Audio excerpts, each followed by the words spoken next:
Uyghur Muslims who fled China and are now living in Scotland have told STV News they don't think they'll ever see their families again. Human rights groups say the Uyghurs are being forced into detention camps and face restrictions on their religious identity. SNP Westminster leader Ian Blackford says the UK needs to take a stand against China to condemn the human rights abuses. The UK government says it will not turn a blind eye to the situation and has, along with 38 other countries, called on China to allow independent observers immediate access to the region. Tasnim Nazir has this exclusive report. We faced a lot of racial discrimination by Chinese people because our face is completely different from Chinese people. They told us to stop practicing our religion, to stop learning Arabic, to stop speaking Arabic. Abdul Ahad and Ahmed are Uyghur Muslims. They've asked us to protect their identity because they're afraid for the safety of their families in China. They both fled the country with their wives and children. My wife was pregnant for a second baby. At that time is very hard because there is law in Chinese people. You cannot get the second baby, it's illegal. And they are forced us to take the baby out. So because we didn't want that. Because they will give injection or they will forcibly give you medicine to take the baby out. And finally we got our passport by bribing some money to the government police officer or something. It was $30,000 you know. Both men had to leave family members behind. 2 of Ahmed's children are being looked after in a secret location. I have my 2 children in Xinjiang.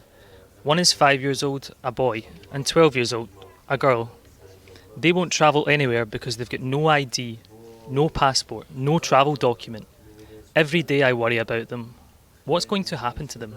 I have my mom, sisters, younger brothers, elder sisters, all are in China. And we don't know whether they are alive or they are in the concentration camps or they died. We don't know, we lost contact. It's estimated 1.5 million Uyghur Muslims are being detained in the northwest region of Xinjiang. It's believed they're being sent to labour camps, forbidden from practising their religion and even forcibly sterilised. But Chinese authorities deny any mistreatment, saying the camps offer vocational training. Deaths in the camps are common. Also rape, torture, food deprivation and inhuman treatment. Also there are up to 500,000, maybe more, children were separated from their families and taken into children's camps, that they are going through complete brainwashing. MPs have written to Downing Street calling for sanctions on the Chinese government. They've likened the situation in Xinjiang to the Holocaust. We need to make sure that we accept our responsibilities in showing leadership in speaking up for the Uyghurs, for the persecution that they're now facing from the Chinese authorities. It's not acceptable. We need to call it out, and we need to make sure that action is taken not just by the UK but internationally. There are only 3 Uyghur refugee families living in Scotland, so it's a close-knit community. And while they've been able to support each other, not knowing what happened to the families they left behind is extremely difficult.